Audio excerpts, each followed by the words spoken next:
This video is for the 6th class, chapter 3rd Civics, part 2, chapter 3 Government. Now, इससे पहले वाले part में हमने पढ़ा कि गवर्नमेंट क्या है और क्या फंक्शन है. अब इस वाले पार्ट में है type of government. There are 3 main type of form of government. These are democracy, monarchy and dictatorship. First is democracy.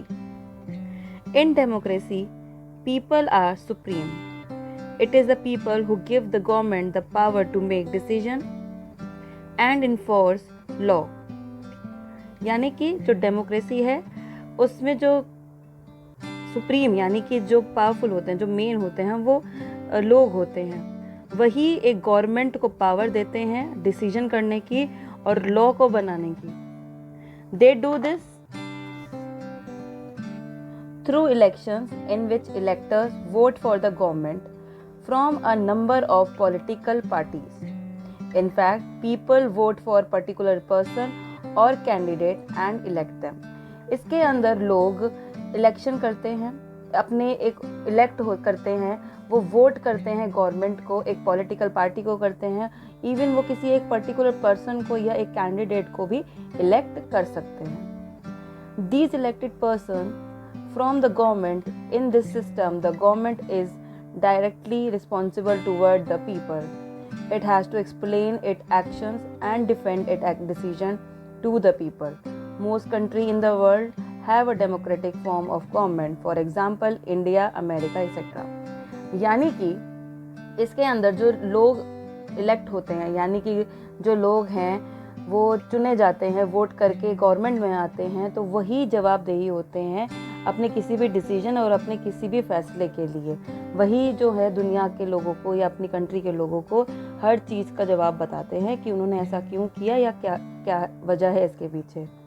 तो ऐसी बहुत सारी कंट्रियां हैं जिनका एग्जांपल है इंडिया और अमेरिका, जो डेमोक्रेसी से चलती हैं. यानी कि यहाँ पर जो पब्लिक होती है वही अपनी गवर्नमेंट चुनती है, उन्हें वोट करके सत्ता में लाती है और वही उन्हें क्या कहते हैं, वही चुनती है ताकि वो कंट्री के डिसीजन ले सकें और कंट्री के अपने लॉ बना सके. Next is monarchy. In A monarchy the head of a royal family is the head of the nation. The monarchy or the king or queen is succeeded by his or her closest relative, mostly the eldest son.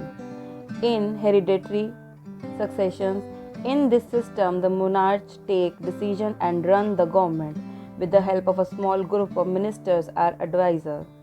The king or the queen do not have to explain their action or defend their decision to anybody. Morocco, Saudi Arabia, and Jordan have the monarchical form of government. Monarchy वो लोग होते हैं, मतलब वो उस तरह की government होती है जिसमें रॉयल फैमिली यानी कि राजा रानियों की रॉयल फैमिली के जो हेड होते हैं वही नेशन के हेड होते हैं.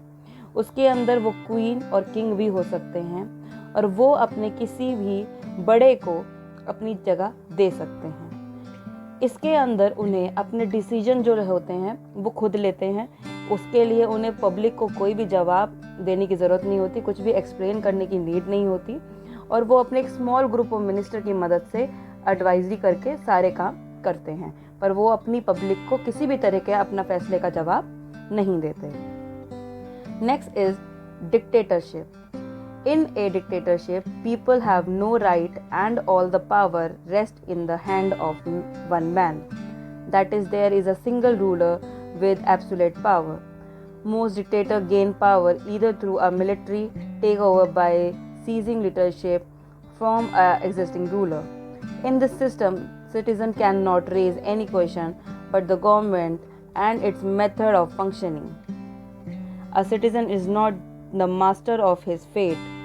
Pervez Musharraf of Pakistan and Saddam Hussein of Iraq were example of such dictators. Dictatorship में एक ही आदमी पावरफुल होता है, उसी के हाथ में सब कुछ होता है. वो अपने नेशन में किसी भी तरीके के नियम कानून ला सकता है और किसी भी तरह की मिलिट्री से सीज कर सकता है या वो किसी भी पावरफुल तरीके से रूल कर सकता है अपने सिटीजन्स के ऊपर. और उस कंट्री में जो सिटीज़न होते हैं उनके पास कोई राइट नहीं होता अपनी गवर्नमेंट से किसी भी तरह का सवाल पूछने का या उनके किसी भी फंक्शनिंग में या किसी भी तरह के मेथड को पूछने का। ओके, जो वहाँ के लोग होते हैं वो अपने डिक्टेटर की यानी कि अपने राजा की, अपने रूलर की अपनी रहमो करम पे ही रहते हैं। वो जैसा कह देगा वैसा ही लोगों को करना होता है। और परवेज़ मुशर्रफ ऑफ पाकिस्तान और Saddam Hussein of Iraq are the example of dictators. Now we have feature of a democracy. We are living in a democracy country, that is why we have this in our book. So feature of democracy, the following are the main features of a democracy. Rule by the people. Democracy is a rule by the people. The basic idea of a democracy is that people are ruled themselves by participating in the market of these rules. That is, people have the power to elect their ruler or leader. Rule by the people यानी कि लोगों के पास पूरा हक है अपने तरीके से अपना लीडर चुनने का।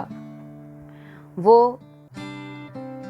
मतलब किसी भी आदमी को अपना रूलर मतलब अपना जो है वो बना सकते हैं, लीडर बना सकते हैं। ये लोगों में पूरी शक्ति होती है, वो किसी को भी चुन सकते हैं और ये प्रोसेस हमेशा वोट से ही होता है। Okay, representative democracy. At first, democracy is usually meant as a representative democracy. This is because people do not participate directly in the government but choose their representative through an election process. Further, these representatives sitting together make decisions for the entire population of the country.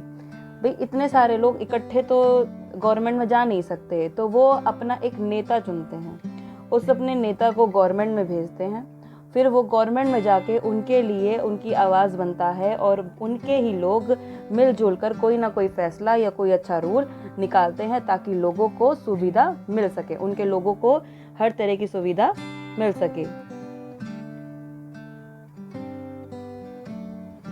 Okay, universal adult franchisees. It means that all adults in the country are allowed to vote. This is an essential feature of a democracy. Now, no government can claim itself to be democratic government without allowing all adults to vote. In the earliest democracies of the world, only men who had certain level of property and education were allowed to vote by the governments.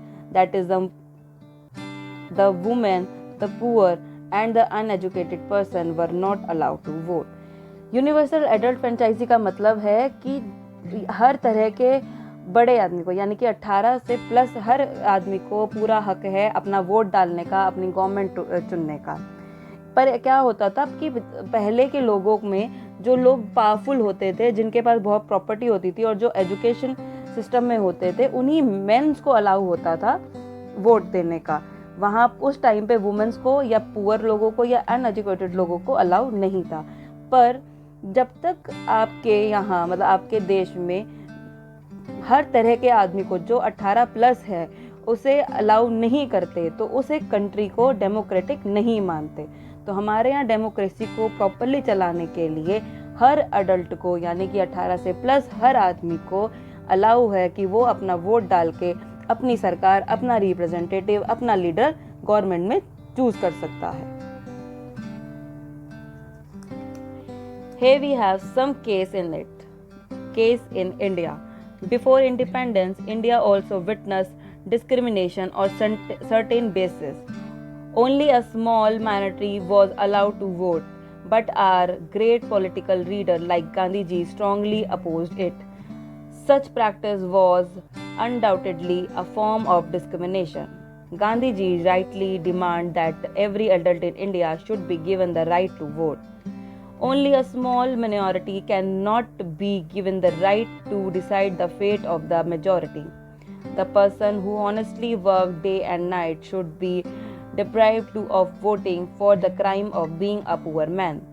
Everybody or each community has its own peculiar problem, and so he and she has the right to choose his or her representative. In fact, India cannot be true democracy if women, poor and uneducated are deprived of voting. This is because they cover more than 75% of the total population। यानी कि हमारे भारत में ऐसा था, मैंने अभी पढ़ाया आपको, कि पहले सिर्फ एजुकेटेड लोगों को और सिर्फ मेन को ये अलाउ था कि वो वोट करें। तो इस बात को गांधी जी ने अपोज किया कि वो इस बात को नहीं मानते कि ये सिर्फ ये कुछ चुनिंदा लोग, ये कुछ मेजॉरिटी पूरे देश का भविष्य डिसाइड करें।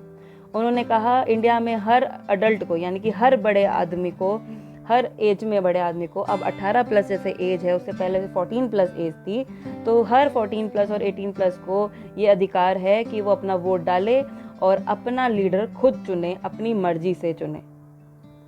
तो ये जो चीज़ थी गांधी जी ने भारत में बदलने की पूरी कोशिश की और जो अब बदली हुई है। पहले वुमेन्स और पुअर एंड एजुकेटेड को नहीं मतलब वोट नहीं देने दिया जाता था, और जबकि 75% वही पॉपुलेशन थी जो भारत की थी। तो अगर इतने कम लोग, इतने ज़्यादा लोग बिना वोटिंग के रह जाएंगे तो किसी भी तरह का लीडर सामने आ सकता था। तो गांधी जी ने इस बात को अपोज करते हुए कहा कि सबको हक है कि वो अपना लीडर खुद चुने। Now, level of government. Since the government has to do a variety of jobs, it works at different level. Local level. The government in a village, town or locality is known as a local government. This government deal with the problem faced by the local people. Example, Panchayati system, जिला परिषद, municipal community, municipal corporation, etc. ये वो लोग होते हैं जो local area को संभालते हैं। लोकल एरिया में होने वाली प्रॉब्लम लाइक विलेज, छोटे छोटे टाउन्स, इन सब की लोकेलिटी में सारी प्रॉब्लम वहाँ की संभालते हैं, जिसके अंदर पंचायती सिस्टम, जिला परिषद, म्युनिसिपल कम्युनिटी और म्युनिसिपल कॉर्पोरेशन आते हैं। Here we have a state level. The government at the state level is called the state government. This government deal with the issue related to an entire state. For example, Delhi government, Bihar government. अब state, हमारी जितनी भी state हैं, हर state की अपनी government है, तो वो गवर्नमेंट अपने स्टेट से जुड़े हुए सब फैसले लेती है, उनसे जुड़ी हुई हर प्रॉब्लम को वो देखती है।